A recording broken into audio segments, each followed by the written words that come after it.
you say about spag bol?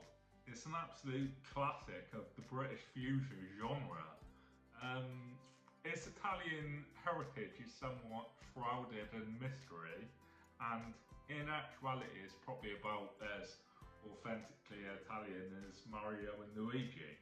But let's not dwell on that because it's a very tasty dish and one of my favourites. So this is my recipe for it. Starting off with a base, the Italian Holy Trinity of cookery: carrots, celery and onion. And then mince, you've got just classic salt and pepper. We've got a stock cube. I'm using Maggi stock cube because it's undoubtedly the best, but other stock cubes are on the market. And then garlic, because garlic makes everything just much better. Herbs and smoked paprika, because a couple of flavour bombs never hurt anyone, and smoked paprika adds a nice richness to the sauce, which I very much enjoy. And then we've got tomato puree and chopped tomatoes. And then, last but not least, we've got the lankiest of all the pasta. No spaghetti dish would be complete without spaghetti, so that is what I'm using. I've also got another mystery roux ingredient, but you will have to hang around till the end of the video to see what that is, because I'm not giving it away. But all that being said, let's get straight into the video.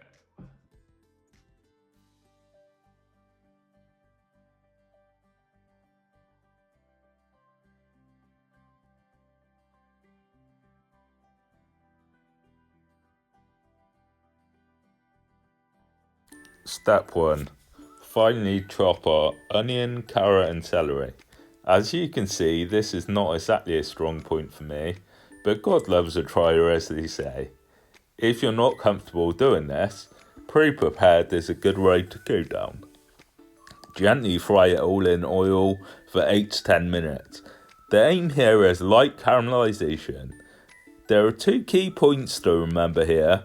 One is to take your time, as this will be the base of the whole dish, and the other is don't add any salt yet, as this will draw out moisture, and that's definitely not what we want at this stage. Step 2.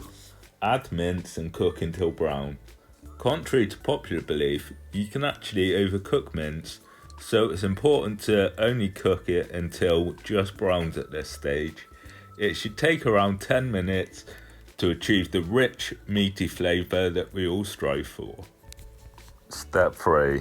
Sprinkle the dish with flavour bombs.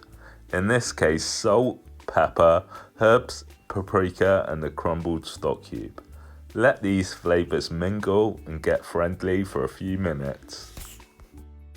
Step 4. Create this sauce with passata and a tin of chopped tomatoes. For an extra burst of tomatoey goodness, I swilled the can out with a bit of water too. You don't necessarily need to do this, but it's a little thrifty hack from me to thee.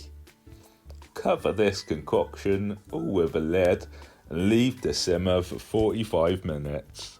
Hi everyone, good to see you. Just a quick interlude to say spag bol or spaghetti bolognese is one of the top comfort foods. Certainly one of my favourites, but I'm intrigued to know, what are your favourites? Let me know in the comments below. Step 5. Cook the pasta until al dente. This is an old Italian term for slightly undercooked. It's important as the spaghetti will finish cooking in the sauce. The main points to remember when cooking pasta are that the water needs to taste like the sea, and that you definitely don't need to add oil to the water. A few good stirs are all that's needed to prevent sticking.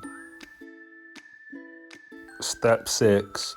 Time for our secret ingredient, which in this case is cream cheese. I know that sounds absolutely sacrilegious, but trust me, it brings a body and a richness to the sauce which could tear a hole in the fabric of the culinary universe. Step 7. Combine the spaghetti and the sauce. Stir well and then add seasonings to your taste. It's a good idea to add a bit of the starchy pasta water too, not only for flavour but also texture. Leave it all to mingle for a good few minutes before serving. Step 8. Serve up a handsome bowlful and enjoy the flavours of a British-Italian marriage made in heaven. A luxurious duvet of the finest parmesan is a must as well.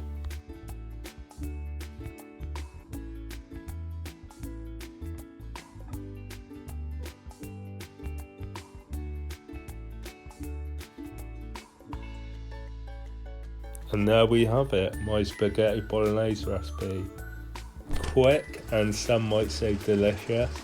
If you did enjoy this video, don't forget to like and subscribe, maybe even leave a comment.